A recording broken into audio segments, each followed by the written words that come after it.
Naxçıvan Muxtar Respublikasında Azərbaycan Respublikası Vəkillər Kollegiyası və Azərbaycan Respublikası Mediasiya Şurasının birgə təşkilatçılığı ilə insan hüquqlarının qorunmasında vəkilliyin və mediasiyanın rolu mövzusunda regional konfrans keçirilib. Azərbaycan Vəkillər Kollegiyasının sədri Anar Bağırov çıxışında son illərdə görülən işlərdən bəhs edib. Sədr ümummilli lider Heydər Əliyev tərəfindən 1999-cu il dekabrın 28-də vəkillər və vəkillik fəaliyyəti haqqında qanunun imzalandığını və Azərbaycan tarixində ilk dəfə vəkilliyin tam müstəqil hakimiyyətin heç bir qolundan asılı olmayan təsisat kimi formalaşdığını diqqətə çatdırıb. Anar Bağırov son dövrlər Azərbaycan vəkilliyinin inkişafında Prezident İlham Əliyev tərəfindən qəbul edilmiş fərman və sərəncamların tarixi rolundan, insan hüquqlarının qorunmasında vəkillik institutunun məsuliyyətindən, vəkillərin ixtisaslaşmasının zəruriliyindən, bu sahədə aparılan islahatların əhəmiyyətindən, eləcə də Mediasiya İnstitutunun mübahisələrin həllindəki mühüm yerindən bəhs edib.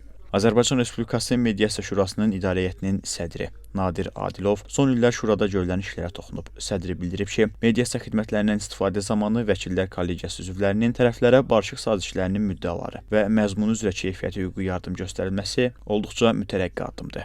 Naxçıvan Muxtar Respublikası Ədliyyə Nazirinin müavini, nazir vəzifələrini müvəqqəti icra edən Hüseyn Səfərov çıxış edərək Muxtar Respublikada vəkilliyin tarixindən və inkişaf yolundan bəhs edib. O qeyd edib ki, vəkillik institutu nə qədər inkişaf etsə, kollegiya savadlı və peşəkar kadrlarla nə qədər yaxşı təmin olunsa, bu əhalinin hüquqlarının yüksək səviyyədə qorunmasına və hüquqi maarifləndirməyə bir o qədər xidmət edər. Sonra konfransda Mediasiya Şurası tərəfindən Naxçıvan Muxtar Respublikası Ədliyyə Nazirinin müavini, nazir vəzifələrini müvəqqəti icra edən Hüseyn Səfərov, Nazirliyin Strateji Planlaşdırma və Monitorinq İdarəsinin rəisi Səttar Zamanov və Naxçıvan Muxtar Respublikası Vəkillər Kollegiyasının sədri Vüsal Həsənov Şuranın fəaliyyətində göstərdikləri dəstəyə görə sertifikatla təltif ediliblər.